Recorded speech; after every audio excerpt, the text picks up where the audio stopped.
providing a neutral, hospitable space for the vitally important building project supporting religion.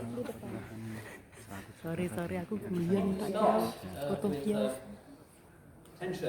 Curious tension in the religious iconography of Europe, which is the representation of the nature-grace tension or dichotomy by the appearance of the figure of the green man. This is a very recurrent image, familiar quite often as a kind of bacchic face, spouting acanthus leaves from mouth and eyes, which appears in a very startling number of our historic churches in the Netherlands and across Western Europe, in the country. We have some very well-known examples at Rochester Cathedral, Bolton Abbey, and even St Agnes's Cathedral in Orkney. But thousands and thousands of these enigmas show their face across Western Europe, lurking in the capitals of columns, ogee arches, and beneath monastic benches, misericors. Frazier, in his classic The Golden Bough, identifies this half-hidden, satirical, yet often severe and staring faith as a pagan survival, a fertility symbol of the spring, a Jack in the Green, a kind of Robin Hood. And some of the iconography certainly recalls themes associated with the old Norse deities such as Odin. And modern neo-paganism, as it calls itself, in its curious belief that primordial initiatic traditions can be recreated in the modern middle classes, has often mobilized the green man in this sense. Here in Holland, as elsewhere, in Flevoland, for instance, there is a green man gallery where artworks of a generally neo-pagan inspiration may be viewed and purchased. As Europe, in which we live, casts off its Christian inheritance, these half-banished sprites seem to have descended from the cobwebbed vaults of parish churches to reign again in our secular dystopia, where a prevalent dream seems to be that through a carefully selected reversion to pagan and shamanistic ideas we can heal the alienation from ourselves and from nature which technology has imposed upon us. More scholarly literature, however, tells a more interesting tale. Although there are late Roman equivalents to the green man, for instance, at Nero's palace in Rome, these are quite different from those which appear suddenly from the 11th century onwards in Christian churches. Evidently, they represent, in the Roman context, specific deities, Silvanus, Bacchus, Dionysus, with an ecstatic and intoxicated aspect. Art historians point to a significant transformation which seems to have accompanied the rather sudden intrusion of the man into church architecture in the 11th century after he had effectively disappeared during the Dark Ages, the so-called Dark Ages. The features of the Roman deities, which in any case had not survived the collapse of the empire, were replaced with something noticeably less occult and wild and more esoteric. Beyond this, however, those faces remain a puzzle and an enigma. Why, amidst the triumph of Christianity, should this eminently non-biblical figure be present in the churches in the first place? The green man is there in medieval folklore, the English narrative of Sir Gawain in The Green Knight, for instance, and in the names of countless pubs. But why is he in church? One common answer supplied by the art historians connects to the emergence of the Gothic style itself, in much of its form and partly in its sacral logic. This new style, ironically perhaps the only fully Christian style of building in the West, was enabled by the Crusades, after which Muslim and Eastern Christian masons and master craftsmen were brought to the West to trigger the sudden aesthetic and engineering breakthrough which we identify with the Gothic genius. In this context, we can perhaps begin to grasp the conflation in monastic minds between the pagan and the Saracenic. Indeed, for medieval Christians, Islam was simply a manifestation of the pagan principle. It was of the flesh, of nature, while Christianity was of the spirit. So we can begin to understand this presence amidst the gargoyles and the strangely erotic figures present in the ecclesial shadows as a Christian defiance of nature, represented by the Saracenic enemy. Islam is of the body, the church is of grace, the stare of the green man, and his inextricability from vegetation are there to show the triumph of the altar. Through the miracle of the sacrament, the shadows have been chased away. The flesh is defeated by the sinless new Adam, in whose immunity from concupiscence we are all invited to share. So here, on this view, the church building, an open book in which the illiterate peasant reads the story of salvation, reminds worshippers of the dichotomy of nature against grace, and ultimately of Christ's great sacrifice, perfectly represented by the torture of the body and the triumph of the spirit. Through mortification we may repent and escape the gravity of eros and of death. In heaven there is to be no marriage, and the body is made unlike itself. And the life of the saints in this world below is to be in lived anticipation of that heavenly state. Hence, for instance, the celibacy of the clergy and of all the saints. But there is more going on here. Henri Corbin, mid-20th century Islamicist whose work on Islam has influenced Muslim scholars around the world, was of course particularly fascinated by Ibn Arabi and ways in which his characteristic doctrine of the creative imagination might enrich European thought, reeling from the impact of the Enlightenment and also the catastrophic Darwinian political ideologies of the 20th century. The translator of Heidegger, he recognized in Heidegger's account of being a critical lack, the principle that Ibn Arabi likes to call Nafs al-Rahman, the breath of the compassionate. This is the primordial, but unceasing divine exhalation which brings being out of non-being. It is the meaning of absence itself. And for Ibn Arabi, this breath is what permits a mediation between the human world and the realm of divine forms. It is the presence which allows access to the inner meaning of the Quran and prohibits us from stopping only at its outer surface. It allows the commentator, the jurist, and the ethical philosopher to ground his or her interpretation in the ontology of the text, and not only its zahir, its plain sense. It is, therefore, a shield against fundamentalism, and also against reductionist, philological, and historicizing reasons that protect the organism of the word as though it were a dead thing. Its symbol is the eight-pointed star, which denotes the intersection, a mutual definition of the fourfold heavenly and earthly planes, and as such it is fundamental to Muslim sacred geometry, particularly in mosques. The loss of this principle, Corbin suggests, has been the great defining drama of the West in its downward journey from Christianity to profane materialism. The Gothic style, in which Latin Christendom finally found its soul, which had never been purely expressed by the essentially pagan and static language of the Romanesque, is a gift from the Muslim East. Fan vaults, arches culminating in a sign to heaven, stained glass windows with their evident and very effective symbolic meaning. But in this Islamic upliftment of the European soul, which gifted to Christendom its truest aesthetic expression, we find also the intrusion of the green man, this peeping, staring visage, the seeking what exactly? Corbin again offers us a critical clue. For him, as for Louis Massignon, the inner sanctum of the Quranic text is Surah al-Kahf, the Surah of the cave. Here a sequence of sapiential and initiative tales are recited, each reminding us inescapably of the evident inadequacy of the purely external reading. And in the heart of the Quran's heart, there is the enigmatic tale of the journey of Moses to the esoteric navel of the world, the meeting place of the two seas. And in the Quran's telling, Moses does not travel alone. Instead, this paradigm of legal uprightness and moral strength has a guide, whom he asks to follow, and who shows him, through a series of three baffling and apparently unethical actions, the limitations of the external law. The Quran is not here invalidating the laws which Moses is apparently asked to break. It's merely reminding us that external rulings and readings are at best a point of view. Even to kill someone can be moral and wise once the full context is disclosed.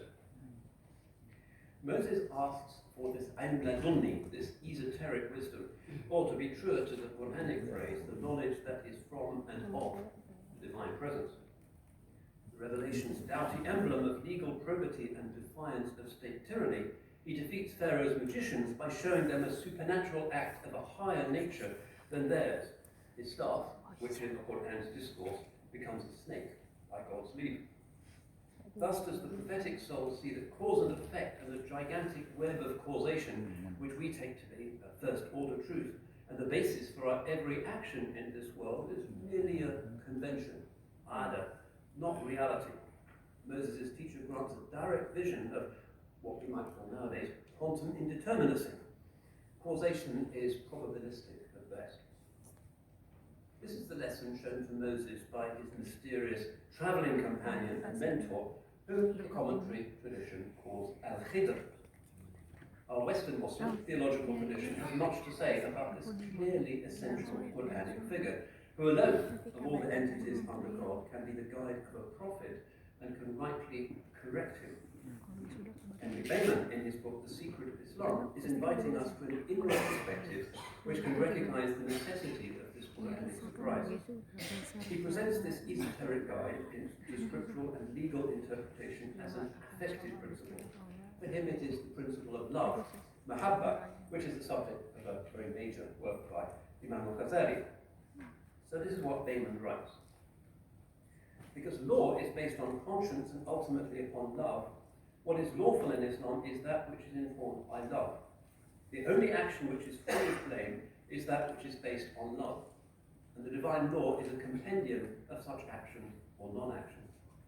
Thus, Islam answers the critical question, how should I behave towards beings, in the following concise way.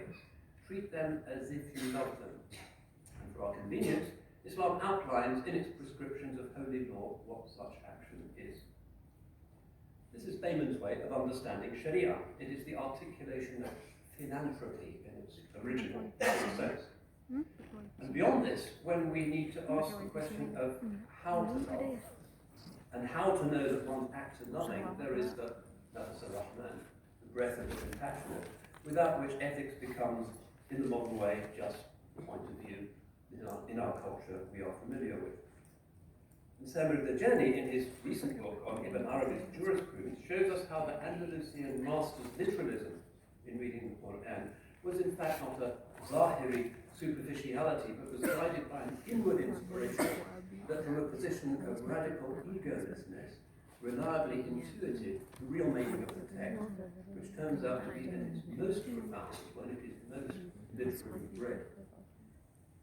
Love, in its deeper sense, is a disposition of being, an essence, rather than an accident. The eight-pointed star is permanently fixed. The world is also a scripture written by God, composed of signs, ayat, in a Quran takwini, as Ibn Arabi says, distinct from but intertextual with the Quran tadwini, the inscribed Quran, which the believer holds in his or her hands. The Quran takwini is always the manifestation of the breath of the compassionate, for nothing can exist otherwise. However, human readings of the world may be perverted by the ego until we only see dead matter and oppressive causal chains from which we could never escape. In this sense, natural science dismays us with jabr, with compulsion, without even the illusion of free will. Likewise, in the absence of the human sense of the breath of the compassionate, we cannot read scripture. Instead, we find only, as he puts it, letters without vowels, and thus we habitually misread. Fundamentalism and all other deviant impositions on God's book flow from this contamination of the reader by ego and other psychic residues. Norman Brown, in his article, The Prophetic Tradition, writes about Al-Khidr as a trans-prophetic figure urgently required in today's linear and flat world. We note that this mysterious personage, while recalling immortal esoteric guides in other traditions, such as Megistus or Elijah, is, in an Islamic matrix, necessarily green. This is Islam's colour, indicated by the Prophet's oasis city of Medina, and the green dome which rises over the enigma of the ongoing prophetic presence. Green also the colour of the Nafs al-Rahman. Here we return to the mystery of Europe's green man. Historians suggest that this transmission or this transfusion from east to west came through Ismaili influence and then various esoteric Christian fraternities. Almost certainly the channels by which such a tradition reached us will never be clearly discernible. Yet what is important is that it took place. The green man becomes a sign of nature, of the breath of the compassionate, and of virgin nature, until with the Renaissance it then mutates into a very different symbol of man's domination over the natural order. So we seem to be confronting a seemingly paradoxical collision between the pagan and the Quranic motif. The green man of the Quranic commentaries is certainly not a pagan magus in the context of the scripture's titanic struggle against Arab paganism. That would be a very curious deployment. And initiatic paganism is not in the Qur'an's palette. Instead, we find that the initiator, conspicuously capable of correcting Moses, is a purely monotheistic figure who seeks to purify and correct the law, rather than overturning it in some kind of antinomian, Dionysian manner. At this point, I think it's helpful to recall the strikingly primordial nature of the Ishmaelite style of monotheism. It's been recalled by a number of Western Muslim writers like Charles Regis, for instance. Islam is emphatically not pagan, but the site of its emergence is not a Levantine city partaking in the fullness of the ancient ecumenical culture, but is the al-Qura, the mother of cities, seen as detached from the late antique world. Unquestionably, the Quranic text recalls primordial and natural themes far more than, say, the New Testament does. The early Meccan passages ceaselessly invoke the sun and the moon, the fertilizing rain, the winds, male and female, tree and plain. In part, of course, this conjuring of the natural world is part of a rhetoric which undermines pagan Arab religion by attributing natural phenomena to a transcendent deity rather than to individual and competing spirits. But it does this not by desacralizing these phenomena, but by intensifying their holiness and their theophanic indicativity by insisting on a God who is called Al-Qarib, the near. The Chicago literary scholar Jaroslav Stedkevich, in his book Muhammad and the Golden Bough, notes the striking quality of the Qur'an's litanies of nature, with God even swearing oaths by its phenomena. وَالشَّمْسِ وَضُحَاهَا وَالْقَمَرِ إِذَا تَلَاهَا وَاللَّيْلِ إِذَا يَغْشَاهَا وَالنَّهَارِ إِذَا جَلَّاهَا. By the sun and its forming, by the moon when it follows, by the night when it covers, by the day when it makes it plain. These verses, really incantatory in a way reminiscent of truly ancient deliverances by seers and entranced mediators, are very frequent. Again, they can be seen as part of a strategy of reattributing natural signs to the Semitic Godhead, and hence of underlining their luminous sanctity. Stedkevich writes this of the Qur'an's chapter of Joseph, Surah Yusuf. Unlike the Genesis account of Joseph, the Quranic rendition is not an ideology-saturated pretense of tribal history, and for that reason it is more detached and more archetypal, and thus closer to myth. Detached and archetypal, this seems exactly right, and is surely a sufficient argument against speculators who try to place the genesis of the Quranic text in an Eastern Mediterranean or Mesopotamian sectarian milieu. Not only does the Quran Tadwini reference the Quran Takwini with frequently and hypnotically chanted aversions to the great signs of virgin nature, but it takes a quite remarkable view of the sacral formativity of the natural order. Here, particularly, it distinguishes itself from other scriptural narratives and also from the later Hellenism. With the Qur'an's insistence on the animated aspect of nature, we are again in a very primordial register of discourse. For the Qur'an, the cosmos is not inert and insensate matter, but appears to be alive, not just some dimensions of it, and an animal or vegetal nature, but the entire order of creation. وَإِن مِّن شَيْءٍ إِلَّا يُسَبِّحُ بِحَمْدِهِ. There is no thing that does not glorify him with praise. That's Surah Al-Isra. Do you not see that everything that is in the heavens and the earth glorifies God? Surah Al-Nur. In several well-known and well-attested hadiths, the Holy Prophet takes pebbles in his hand and the companions are miraculously enabled to hear them praising God. He speaks to a mountain, Mount Thabir, when it starts to shake from the spiritual presence of the Holy Prophet walking upon it.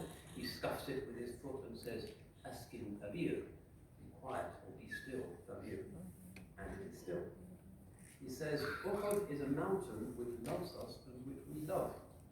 And the commentator narrowly affirms that a metaphorical neutralization of this doctrinal claim is impossible to support from the Arabic words. Regarding the animal kingdom, we find a very distinctive prophetic virtue ethic of compassion and respect. Here are some representative, very familiar hadiths. A dog was once panting by a well, almost dead with thirst. On seeing it, a harlot of the ancient Israelites removed her slipper, dipped it in the water, and gave it a drink. And this God remitted her sins. It is a great sin for a man to imprison the animals which are in his power. We were once on a journey with God's messenger, who left us for a short while. We saw a humara bird, seems to have been a sparrow of some kind, with 2 young, and we took the young fledglings. The humara hovered with fluttering wings, and the prophet returned, saying, "Who has injured this bird by taking its young? Return them to her." There is no one that without reason kills a sparrow or anything higher thereto, but that God shall ask him about it. The prophet forbade that animals should be set to fight each other. It's a huge body of hadith. In some other hadiths, even we find the founder apparently communicating with animals, as in the following story narrated by Radboud. The prophet, may God bless him and grant him peace, enters into a farm where a camel is experiencing a fit of groaning with its eyes streaming. The prophet, unafraid, walks over to it and rubs its ears, and it quietens down. He asks who the camel belongs to, and the man identifies himself as its owner. The prophet says, "Do not fear God concerning this beast which he has let you own. It complained to me that you starve it and tire it by excessive work and by using it beyond its capacity." The hadiths also present the natural world and its animals as concerned to protect the prophet and the Meccan sanctuary. The surah of the elephant seems to document this, where the elephant of the invading king refuses to march against the Meccan sanctuary, while Abraha's armies are then shattered by stones cast down by a flock of birds. In Medina, likewise, the site for the prophetic mosque is chosen not by human agency, but by the prophet's camel, al-Qaswa. So again, there seems to be something primordial here, and also particularly primordial in the Quran's rather astonishing, unnerving assertion that other species are communities which in some way are like us. This is the famous verse, this is Surah 6, verse 38. "There is not an animal in the earth, nor a bird flying on 2 wings, but that they are nations like yourselves. We have neglected nothing in the book, then unto their Lord they will be gathered." So each species is an ummah, and even more remarkably, it's in some way like us, perhaps even experiencing resurrection. Commentators argue about this radical and strange passage. Qurtubi, speaking for the exoteric tradition, states that it means animals are like us in that they have rights. Razi holds that they resemble us in that they have certain physical capacities and behavioural traits. In the Sufi commentaries, inspired by the Church of the Compassionate, we find a more dramatic account of this. Here is Rusbahan Buckley, who dies in 1209, in his commentary entitled Arabis al-Bayan. "God created the animals, birds, predators and insects with a primordial nature, fitra, of monotheism and instinctual knowledge of him, which is why he speaks to them, and has created for their minds pathways to his eternal presence and secrets. It is by that presence that they live. Their whistling, lowing, singing and roaring are from the sweetness of the spiritual world which is reaching them and the manifest lights of his glory. They long lovingly for God and to taste the oceans of his mercy." So animals have a spiritual life, and the sounds they make are their attestation to God's beauty and unity. Further, they are mystics of a sort, and this is one of my favourite medieval texts. I can't resist quoting a little bit more. "All the nations share a basic created nature in being composed of the 4 elements, and are made with animal and spiritual natures, and are equal in eating and drinking, motion and congregation, the qualities of the self and properties of identity, such as desire, anger, passion and pride. This equality, to Serwi, is based in the stuff of the primordial nature, fitra, according to which God made them, as he has said, 'From it did we create you, to it do we return you, and from it we shall bring you forth.' One more time. They all have their drinking places in the ocean of God's speech and his eternal words, which indicate the paths of his unity. The nature of animals, birds, and insects and predators is mingled with knowledge of their maker and creator, whose qualities and essence they know. This discourse is not difficult or insufficient for them to understand. Now, the Muslim internal library is absolutely packed with this kind of biaphiliac and lyrical vision of a cosmos ontologically engaged in a joyful act of praise. No Western-style doctrine of original sin, no problematizing of eros. Islam has always been consistent in its regard for the inviolability of the order of nature. This is roughly what philosophy Herder had in mind when he described Islam as shamanistic. There is a real presence, not only of a single vibration of the sacred, but of localized instantiations of the sacred, sometimes explicitly animated. And in the Indonesian context, this is maintained with a particular authenticity, as the Javanese landscape is experienced as a topography of spiritual as well as physical contours. The Wali Songo and countless lesser shrines are constructed to underline and purify local sanctities, and in their fully traditional forms they deliberately represent and continue the forms of nature. The batik, in its most ancient forms, links Javanese rites of passage, such as the carrying of an infant, the touching of the ground, the dress of a bride and groom, to the forms of nature. In some of the so-called Barak traditions, especially Islamic motifs are incorporated, but essentially the entire tradition, before it was vulgarized by European figurative intrusions, is a sacred tradition, signifying the indicativity of natural and floral forms, bringing the blessings of the natural world into the important moments of human life. Localized, but entirely Islamic also, are the architectonic and decorative configurations of the great Wali Songo shrines. In Indonesia, the Qibla is to the west, and in the mosques attached to the shrines, the worshippers pray towards the magnificent tropical sunset at the time of Maghrib. Flying foxes rise from the forest. The lushness of equatorial life harmonizes entirely with the sacred rituals of the Salat. Here in Java, say at Sunan Kudus or Gunung Jati, one savors the genius of the Quranic primordiality and affirmation of the natural world. In these places there is nothing of the Arabian, and yet the scriptural vision is radiantly upheld. They appear as very ancient places, sites of a timeless wisdom and initiatic stillness, and their primordiality makes them perfect matrices for the Salat, which, as Rod Blackhurst has noted, is a geometric and cosmic act. In Islam, the sacral act is shaped by the cosmos, by the motions of sun and moon, and the cyclicity of the prayer by which man begins upright in heaven, falls to earth, and then ends in the balanced position of Jalsa, suspended between the two, which is caliphal posture. And this is fully integrated into the motions of the solar system and the music of the spheres. Muslim worship is cosmological, affirming the holiness of nature. From air we move to the clay from which we are made, and to which the defiant symbol of the forelock is necessarily pressed, after which, thanks to the act of prayer itself and the loving surrender which it represents, we find that balance is restored. The Salat, then, is the supreme act of fitra and khilafah. The Green Man, in Europe, does not look down upon the Muslim prayer. He is there, as we have suggested, as a reproach to a vision of the world which sees nature as fallen and in enmity towards grace. And hence, in the batik culture and in the swirling subtleties of the vegetal motifs in the teak and mahogany carvings of the ancient Javanese mosques and shrines, he is already present. Just juxtapose the vegetal swirlings of the Green Man with much of the Javanese batik, and you'll see what I mean. He is already present.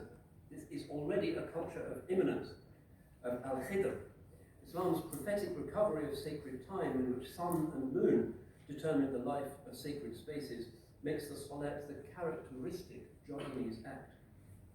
No wonder, then, that the Akbarian tradition put down such very deep roots here, from Sumatra and the reception by Hamza Fansori, Nuruddin Raniri, to the initiatic wisdom traditions of Javanese sages and santries, the radical affirmation of nature's sacrality, the daring formulation of Islamic assurances of divine immanence, and the certain presence of spirits.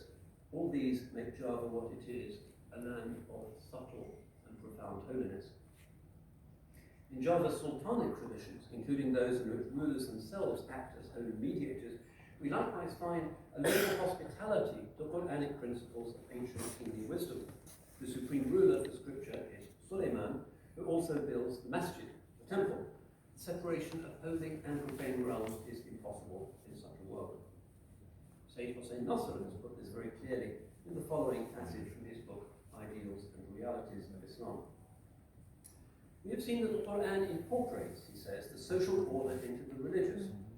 This is, on the one hand, a recovery, it having been so included in all early, whole, tribal and ethnic cultures. The inclusion is likewise logically indicated. The sacred-profane dichotomy may be required as an expedient in times and places, but it can never, from the religious point of view, be considered normative. Buddhism and Christianity, the other universal and missionary religions, do not embrace society.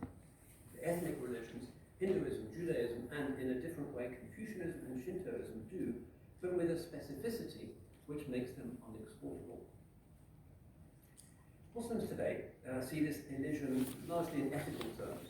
Religion must be political, since religion has ethical ideals and is horrified by injustice. Tyrants always seek to neutralize religion or to banish it from the councils of state. Remember Hitler's dictum, I do not permit priests to meddle in politics. In this sense, Muslims are not far from the traditional constitution of the British state, which fuses church and state into a single establishment, albeit with different hierarchies and discourses. Nothing could be further from Hitler's dream than the modern English Parliament, which, despite its current theatrical dysfunctionality, insists that the head of state is the head of the established church, that the prayer book is established by Parliament. The Parliament sessions begin with prayers, and that a bench of bishops sits by constitutional right in the House of Lords.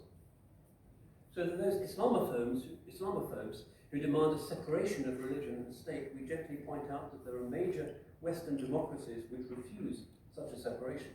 The combination, sensibly orchestrated, can work admirably. And the pre-colonial sultanic centers of Java show us how this operates in an Islamic context. Plurality and flexibility are ensured while securing the realm and the population from chaos and amputation from the rich meaning supplied by embeddedness in society and tradition. So Islam seems to be tradition-mindedness incarnate. Its forms of worship, notably which shape the faithful life, are astoundingly stable and unchanging. They haven't changed at all, it seems, from the religion's earliest times. And this stability and the reassurance which it brings in times of our liquid modernity doubtless accounts for much of the popularity of Islam, despite growing levels of hostility from its cult despisers around the world. This is part of the charism of Ishmael.